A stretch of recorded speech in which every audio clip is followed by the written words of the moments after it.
Assalamualaikum warahmatullahi wabarakatuh. Selamat sore dari Jalan Pangeran Ponegoro nomor 1A Wonosobo 98 FM Purnama Sidi mencerahkan inspiratif. Selamat sore pendengar Radio Purnama Sidi dimanapun Anda berada. Jumpa kembali bersama dia dalam talk show bersama dengan Semadiwa Wonosobo. Dan pada kesempatan kali ini dia sudah bersama dengan dua narasumber kita dari Semadiwa. Mari kita sapa terlebih dahulu nih dengan ibu-ibu kita, narasumber yang luar biasa. Selamat sore Ibu. Selamat sore Kakak Dea. Selamat sore. Apa kabar ini Bu? Alhamdulillah baik. Alhamdulillah, selamat datang di Radio Purnama Sidi Wonosobo Ibu. Dan juga kita akan bincang-bincang lebih lanjut nih Bu mengenai pembahasan kita dalam rangka sekolah siaga kependudukan. Iya. Jadi buat pendengar Radio Purnama Sidi, kita kenalan lebih dahulu ya dengan dua narasumber kita. Mungkin dari Ibu dulu nih. Oke, baik. Perkenalkan, nama saya Ira Damayanti, biasa dipanggil dengan Ibu Ira ya, di Semadiwa. Terus mengampu bimbingan konseling begitu Mbak BK gitu. Baik, yang satunya nih kita sapa terlebih dahulu nih Ibu Siti ya.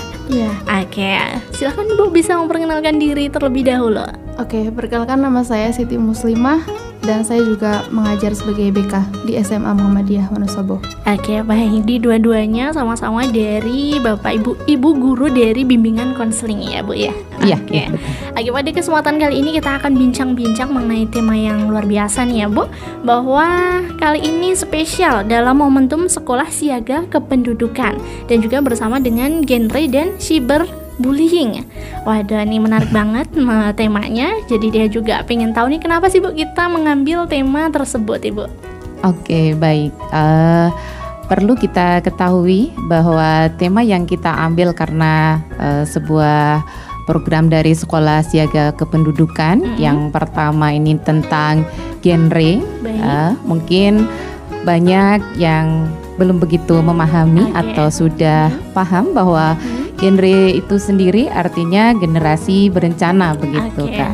Kenapa sih Ibu kita disandingkan nih kata genre dengan cyberbullying? Iya, baik. Karena remaja sendiri sekarang ini kan tidak lepas dari yang namanya bullying gitu ya. Tapi ketika kita sekarang ini kan dunia teknologi sedang maju dan tidak kemungkinan tidak sedikit remaja di kalangan kita itu melakukan cyberbullying gitu. Kenapa isu ini kita juga perlu diangkat ya, kita perlu bahas gitu. Menarik sekali pendengar Radio Purnama Sidi Wonosobo, jangan kemana-mana karena setelah yang satu ini kita akan lanjut pembahasan kita. Baik sahabat Purnama Sidi dimanapun Anda berada, kembali bersama dia dan juga dua narasumber kita dari Semadiwa Wonosobo. Masih bersama dengan Ibu Ira dan juga Ibu Siti nih. Kita masih lanjut bincang-bincang mengenai genre dan juga cyberbullying nih Bu. Nah, mungkin bisa disampaikan nih apa sih penjelasan dari genre dan juga tadi sudah disinggung ya Bu pengertiannya secara singkat. Mungkin bisa disampaikan kiranya program apa saja sih Bu dan juga genre itu generasi berencana ditujukan kepada siapa? Baik Kak. Gini, bahwa program genre itu adalah sebuah program yang mengedepankan generasi muda yang ditujukan kepada anak-anak bangsa, di mana di kalangan generasi muda itu perlu adanya sebuah wadah.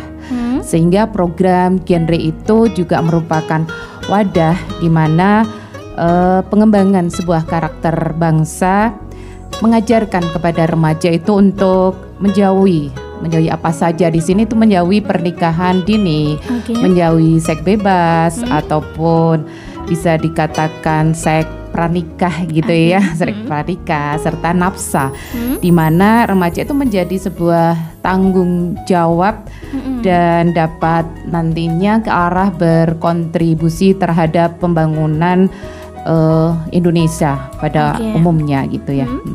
Ya Ibu, berkaitan dengan hal tadi yang sudah disampaikan ya Bu ya, kiranya apa saja sih Bu yang disuarakan dalam program-program genre itu tersendiri? Baik. Bahwa perlu diketahui program yang kita suarakan dalam program genre itu ada 3. Kita tentunya bisa mengajak para remaja itu berperilaku sehat dan juga berakhlak begitu. Lalu juga bagaimana sih anak-anak remaja bisa mengatakan tidak berperilaku atau menikah di usia muda, artinya usia dini, terus pranikah, seks bebas begitu, serta nafsa. Terus yang bisa kita suarakan selanjutnya adalah mengajak remaja untuk merencanakan kehidupan berkeluarga atau perkawinan pada masa usia perkawinan begitu. Pendewasaan ya, pendewasaan usia perkawinan seorang remaja begitu. Biasanya nih Bu, untuk program genre itu sendiri ya Bu, tadi kan menyuarakan tentang ajakan bagi remaja untuk berperilaku sehat. Baik, betul. Sehat secara tadi ada beberapa masalah, ada nikah dini, nafsa, HIV AIDS dan sebagainya. Betul. Nah, kali ini untuk sehat secara berakhlak nih, biasanya untuk programnya apa saja Ibu? Oke, kita mengadakan sebuah sosialisasi terhadap anak-anak tentang pernikahan yang membuat anak-anak remaja itu cenderung pada usia yang tidak baik, sehingga akhlak ketika kita menjadi seorang remaja antara laki-laki dan perempuan dikala punya persahabatan ataupun teman sebaya begitu, itu bagaimana mereka bisa larangan-larangan atau bagaimana koridor yang harus dilakukan seorang remaja agar tidak menjurus ke arah sebuah perilaku yang menyimpang begitu, sehingga akhlaknya memang benar-benar baik begitu. Oke Bu, mungkin bisa disampaikan kiranya fakta apa saja Bu yang terjadi di lapangan nih sehingga genre menyuarakan hal-hal tadi. Berangkat dari fakta apa sih? Fakta yang terjadi itu biasanya kan remaja banyak sekali mempunyai permasalahan yang kompleks gitu ya, di mana mereka cenderung belum bisa untuk mengatasi permasalahan itu, termasuk bagaimana sih dia pada menikah ya Mbak ya, menikah. Kalau anak yang manut atau artinya sama orang tua untuk dijodohkan, tentunya anak itu akan menikah lebih dini begitu. Jadi itu sebuah fakta bagaimana agar anak-anak itu tidak menikah lebih awal atau lebih dini, sehingga di dalam keluarga yang akan kita lanjutkan ke dalam masa-masa mereka itu tidak berhambat atau menghambat begitu. Baik Ibu, mungkin bisa disampaikan Ibu terkait fakta di lapangan, apakah ada Bu yang kiranya sudah terlihat gitu ya Bu oleh genre yang memang fakta-fakta itu kadang ada seperti halnya masalah hamil di luar nikah bagi para remaja nih, remaja-remaja yang mungkin sudah mengenal nafsa, dan juga ada beberapa hal nih kenakalan-kenakalan remaja lainnya. Baik.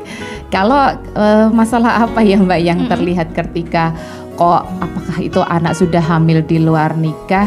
Selama beberapa tahun ke depan ini kami memang belum mengetahui, melihat, tetapi ketika fakta itu terjadi tidak hanya ada di sekolah kami, itu di luar, itu pun kan bisa menjadikan sebuah fakta bahwa generasi berencana itu perlu ya, perlu kita ketahui anak-anak begitu, anak-anak perlu mengetahui begitu. Baik Ibu, ini mengenai tujuan jangka panjang dari generasi berencana itu sendiri, kiranya apa ini Bu? Baik, tujuan untuk jangka panjangnya yang pertama mempersiapkan sebuah kehidupan remaja atau keluarga untuk anak remaja itu sendiri. Jadi perlu mempersiapkan ya tujuan jangka panjangnya. Terus meningkatkan sebuah nanti pembinaan adanya ketahanan remaja dalam kesehatan reproduksi itu sendiri. Terus juga ada pengendalian penduduk Mbak ya, pengendalian penduduk dan pembangunan keluarga melalui PIKR. Apa itu Bu? PIKR itu Pusat Informasi Konseling Remaja begitu. Baik nih Bu, menarik sekali ya terkait dengan tujuan jangka panjang dari genre itu sendiri. Dan setelah ini kita akan bincang-bincang kembali sahabat, masih bersama dengan dua narasumber kita, bersama dengan Ibu Ira dan juga Ibu Siti dari Semadiwa Wonosobo. Baik sahabat Purnawasidi dimanapun Anda berada, masih bersama dengan Dea dan juga bersama dengan Ibu Ira Damayanti Sarjana Pendidikan dan juga bersama dengan Ibu Siti Muslimah SPSI ya. Oke, masih bareng kita nih sahabat Purnawasidi dimanapun Anda berada. Tadi kita sudah bincang-bincang mengenai apa itu genre, generasi berencana, dan juga tadi sudah disampaikan terkait dengan apa pengertiannya, tujuannya ya Bu ya. Ternyata tujuan jangka panjangnya juga menarik sekali nih. Baik Ibu, dia mau bahas mengenai tujuan jangka panjang dari genre itu sendiri ya Bu. Tadi kan sudah disampaikan adanya untuk mempersiapkan kehidupan keluarga bagi anak remaja, dan juga salah satunya adanya kegiatan pembinaan dan juga untuk pengendalian penduduk dan pembangunan keluarga melalui PIK-R gitu ya. Iya betul. Oke. Nah ini Bu, dia mau tanya apa saja yang harus dilakukan dan juga dihindari oleh remaja Indonesia nih Bu agar tujuan jangka panjang dari genre bisa tercapai. Baik. Untuk remaja Indonesia pada khususnya, bagaimana sih kita bisa mengupayakan program genre itu dengan baik sehingga apa yang menjadi tujuan jangka panjangnya untuk ke arah kedepannya itu tercapai. Berarti para remaja bagaimana bisa mewujudkan program genre itu sendiri. Artinya yaitu tadi dari pranikah gitu ya, usia nikah dini, seks bebas sampai kepada nafsa. Semoga itu terhindar dari para remaja pada usia-usia muda untuk tidak melakukan hal tersebut begitu. Oke nih Bu, terkait dengan SMA Muhammadiyah Wonosobo nih Bu, kiranya apa saja yang sudah dilakukan SMA Muhammadiyah Wonosobo untuk mendukung genre ini nih? Oke baik, untuk waktu dekat ini kami memang kemarin kedatangan dari langsung Ibu Ketua DPP P3KB atau dulu BKKBN ya Mbak ya, mengenai sosialisasi pencegahan stunting begitu oleh Ibu Diah Retno Sulistiowati sendiri begitu, langsung mendatangi ke sekolah kami. Kalau terkait dengan kegiatan yang ada di sekolah itu tersendiri ada apa nih Bu? Baik, untuk kegiatan yang ada di sekolah kami sudah ada wadahnya yaitu tadi PIKR ya, Pusat Informasi Konseling Remaja, yang dimana program itu memang menjadi sebuah program dari adanya genre, sehingga program tersebut di PIKR sendiri itu untuk dari mereka, untuk mereka dan juga mereka sendiri yang bagaimana membuat agar wadah dari PIKR itu berjalan dengan baik. Artinya bagaimana sih dia itu bisa menjadi ini loh Mbak, konseling teman sebaya. Iya, artinya ketika mereka itu menjadi punya masalah atau persoalan tentang baik itu di nafsa, prisek, nikah dini. Kalau kita konseling dengan teman sebaya itu sepertinya kayak nyaman gitu ya. Lebih mudah. Betul, lebih mudah, lebih nyaman, lebih enak untuk menceritakan begitu. Berarti ini untuk kegiatan PIK-R di Semadiwa di bawah naungan sekolah yang juga ada peran dari Bapak Ibu guru juga atau tidak Bu?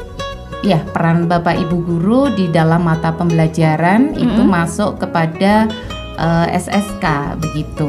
Jadi di situ nanti beberapa topik ataupun tema itu bisa diselipkan, misalkan antara lain yaitu nafsa, pernikahan dini, terus stunting begitu. Jadi memang ada peran. Tapi ini memang untuk genre itu di bawah naungan BKKBN. Oke, yang juga bekerja sama bersama dengan Semadiwa Wonosobo. Betul, dengan sekolah kita ya. Baik Ibu, ini kita masih lanjut untuk bincang-bincang kita ya. Tadi kita sudah mengenal apa itu genre generasi berencana ya, dan juga apa saja tujuannya dan juga beberapa program-programnya melalui sekolah, dan juga tadi ada juga sosialisasi yang dilakukan oleh genre itu tersendiri. Nah baik Ibu, kita kembali ke topik pembahasan kita nih sesuai dengan tema, yaitu berkaitan dengan genre dan cyberbullying nih, menjadi salah satu hal yang juga menarik sekali untuk kita bahas Bu, bahwasanya sekarang ini kan kita hidup tidak hanya di dunia nyata saja nih, tapi kita juga hidup di dunia maya ya. Yang memang pada fakta masa sekarang ini Bu, banyak juga remaja-remaja apalagi di lingkungan sekolah yang juga memanfaatkan media sosial ataupun dunia maya dalam kehidupan sehari-harinya ya. Oke, jadi memang semua orang tidak hanya hidup di dunia nyata ya Bu, tapi juga di dunia maya. Untuk itu nih Bu, pengertian dari cyberbullying itu apa sih? Mungkin bisa disampaikan ke pendengar Radio Purnama Sidi. Baik, seperti yang kita ketahui ya, bahwa bullying itu adalah perundungan gitu, perundungan yang sengaja dilakukan oleh seseorang baik secara verbal ataupun nonverbal. Itu bisa dilakukan secara langsung.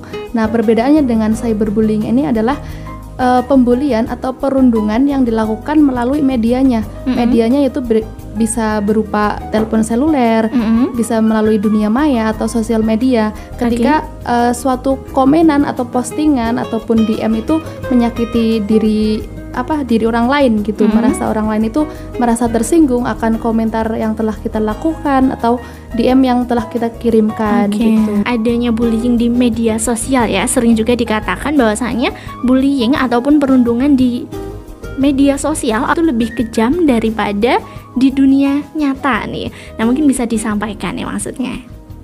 Ya karena ketika bullying di dunia maya itu kan kita tidak tahu ya Mbak ya, tidak tahu itu identitas pelakunya itu siapa gitu kan, bisa aja itu dari orang yang entahlah, kita nggak tahu dari mana gitu ya.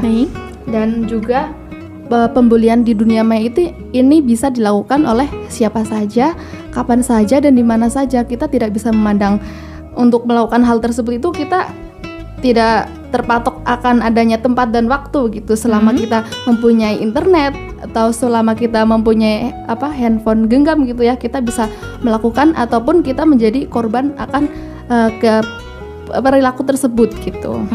Terkait dengan pelaku bullying ya di dunia maya ini, kadang juga banyak melibatkan remaja. Nah untuk itu apa saja sih yang menjadi penyebab remaja banyak menjadi pelaku cyberbullying? Bisa juga dari faktor individu sendiri, pelaku itu bisa karena pernah dibully ya, atau pernah menjadi korban bully.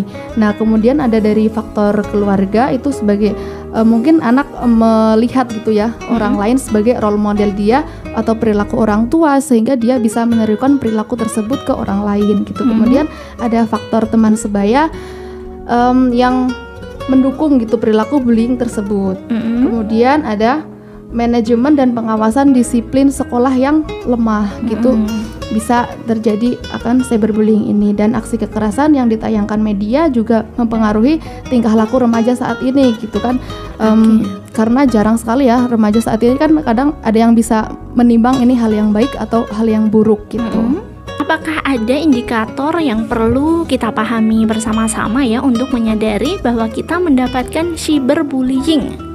Ketika kita merasa ya, mungkin kita pernah ya mendapatkan miss call atau panggilan gitu ya secara terus menerus yang itu merasa kita nggak nyaman gitu. Mungkin Mbak sendiri pernah gitu ya, ataupun kita mendapatkan DM atau chat ataupun email yang mungkin itu kayak merasa merasa nggak nyaman diri kita ini, kayak apa sih ini kok kayak gini ke saya gitu ya. Itu yang buat diri kita nggak nyaman. Kemudian ada menyebarkan gosip, mungkin sebagian orang ada yang menyebarkan berita hoax gitu ya. Sekarang kan banyak terjadi tuh menyebarkan berita hoax yang nggak benar terhadap diri kita gitu, ataupun menyebarkan identitas kita gitu ya. Nah, atau menyebarkan informasi pribadi dan mengunggah informasi kita atau video kita tanpa seizin kita gitu. Oke. Setelah ini kita akan lanjut Ibu terkait dengan bagaimana sih respon yang harus kita lakukan dan juga harus kita hadapi ketika seseorang mendapatkan cyberbullying itu tersendiri. Baik sahabat Purnawasidi dimanapun Anda berada, kembali lagi bersama Dea dan juga dua narasumber kita dari Semadiwa Wonosobo. Lagi bersama dengan Ibu Ira dan juga bersama dengan Ibu Siti. Oke, Ibu Siti dari Semadiwa Wonosobo. Dan tadi kita sudah bincang-bincang mengenai genre dan cyberbullying ya. Karena pada saat ini nih tidak dipungkiri ya, Ibu, kita hidup di dunia nyata tapi juga tidak terlepas dari peran dunia maya ya. Yang memang kadang melalui dunia maya kita sering sekali mendapatkan pesan-pesan ataupun hal-hal yang tidak kita inginkan. Dan menariknya tidak jarang kadang tuh pesan-pesan tersebut juga diterima oleh para remaja ya. Salah satunya di usia-usia SMP, SMA, bahkan memang di usia-usia orang tua juga nih Bu kadang. Oke, terkait dengan itu nih Bu, apa sih respon yang harus ataupun bisa kita lakukan ketika mendapatkan cyberbullying? Kira-kira respon Mbak Dia sendiri ketika mendapatkan cyberbullying itu bakal bereaksi seperti apa? Oke, kalau saya sih kita cari tahu terlebih dahulu ya, siapa sih orangnya, kemudian apa sih kira-kira nih motifnya, dan kemudian kira-kira saya tuh punya masalah dengan siapa nih. Ya, saya lebih cari orangnya. Berarti Mbak Dea termasuk orang yang bijak ya. Kadang kan ada orang yang biasanya terburu-buru gitu ya ketika mendapatkan suatu komentar yang tidak mengenakan hati atau suatu hal yang menyinggung perasaan kita, kan kita biasanya kayak langsung refleks ingin membalasnya juga gitu ya. Nah benar nih kata Mbak Dia, kita harus telusuri, kita harus slow dulu gitu, harus berpikir dengan tenang dulu gitu ya, bagaimana respon yang akan kita keluarkan. Jangan sampai respon yang kita keluarkan nantinya itu bakalan sama seperti pelaku bullying ini gitu ya.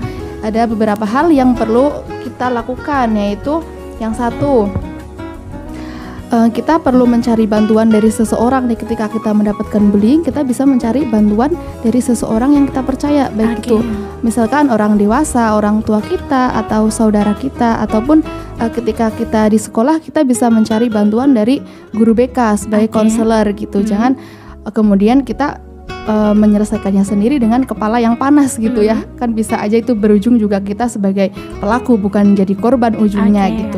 Kemudian yang kedua, blokir dan batasi akses orang yang melakukan cyberbullying terhadap kita gitu. Kita batasi lah supaya kita tidak termakan gitu ya. Kalau misalnya kita terus-terusan baca gitu komentar tersebut, kita mungkin akan semakin jadi panas gitu ya, akan jadi semakin marah gitu. Oleh karena itu iya betul, terprovokasi. Oleh sebab itu kita bisa batasi gitu ya akses dengan orang tersebut, interaksi dengan orang tersebut. Kemudian kita ada perlunya juga untuk menyimpan bukti nih cyberbullying ini. Mungkin ada DM yang tidak enak ataupun suatu komentar yang tidak enak, kita bisa screenshot gitu ya. Atau kita bisa simpan screenshotan tersebut dan kita bisa jadikan sebagai barang bukti gitu. Dan juga kita perlu menerapkannya sikap rasa sopan santun lah ya, berinternet dengan berinternet positif, dengan berinternet secara sehat gitu, supaya terhindar dari perilaku tersebut gitu. Nah selain itu nih Bu, biasanya nih ya, selain adanya respon yang tiba-tiba karena memang dia merasa diganggu di sosial media, nah akhirnya langsung aja screenshot posting ulang gitu kan. Nah itu yang kadang menjadi pelaku juga ya. Malah jadi pemicu, bukan antara korban dan pelaku, ini malah pelaku dan pelaku, ataupun ini yang korban yang mana, yang pelaku yang mana gitu. Jangan sampai berujung seperti itu gitu. Kadang juga ada permasalahan yang memang saling serang di sosial media ya. Nah untuk ini nih kita penting sekali juga ya bagi Bapak Ibu guru misalnya yang memang ada di lingkungan sekolah untuk memberikan pengertian kepada anak-anak nih. Nah untuk itu kiat-kiat yang biasanya bisa dilakukan oleh Bapak Ibu guru apa nih Bu? Ya perlu kita ketika BK kan bisa kita juga masuk ke kelas-kelas gitu ya, Bu, Mbak ya. Okay. Menyuarakan tentang bahayanya bullying gitu ya, baik itu bullying secara langsung, verbal, non-verbal, ataupun karena maraknya sekarang dunia teknologi gitu ya, kita bisa menyuarakan apa sih itu cyberbullying. Mungkin pada belum tahu ya, mungkin kita komentar negatif nih di internet, tapi kita nggak tahu kalau hal itu tuh termasuk cyberbullying gitu. Dan kemudian penting juga untuk mengajari sopan santun. Iya pada betul, anak-anak. kita perlu mengajarkan sopan santun, rasa empati, rasa toleransi itu perlu dibangun gitu ya, antara sesama teman gitu di sekolah ataupun dengan guru gitu juga perlu sekali gitu. Oke, luar biasa nih Bu ya untuk materi kita pada hari ini. Dan juga dia masih ingin lanjut terkait dengan materi dampak apa saja nih Bu yang bisa terjadi ketika seseorang mendapatkan cyberbullying.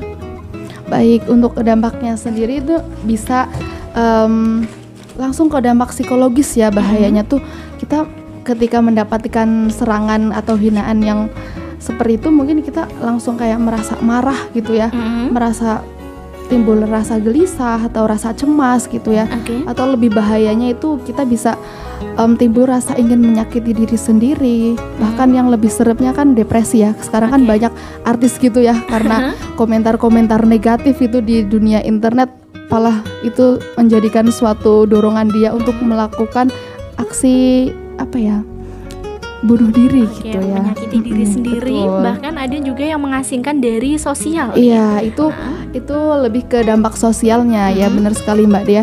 Ya, dampak sosialnya sendiri yaitu ketika pelaku mendapatkan serangan cyberbullying, dia bakalan bisa menarik diri dari lingkungan sekitarnya, ataupun dia bisa merasakan kehilangan kepercayaan diri, atau dia bisa bertindak agresif, baik itu terhadap teman, keluarga, ataupun lingkungan sekitarnya. Oke, selain itu juga kadang ini juga berdampak buruk pada kesehatan fisik ya Bu ya. Oke, biasanya karena depresi akhirnya jadinya sering sakit. Iya, betul sekali. Bisa juga kita namanya tuh ada serangan somatis gitu namanya. Kalau di psikologi, somatis itu suatu serangan ketika kita padahal nggak ngerasa apa-apa tuh, nggak ada gejala apa-apa, tapi kita merasakan tubuh kita tuh sakit gitu.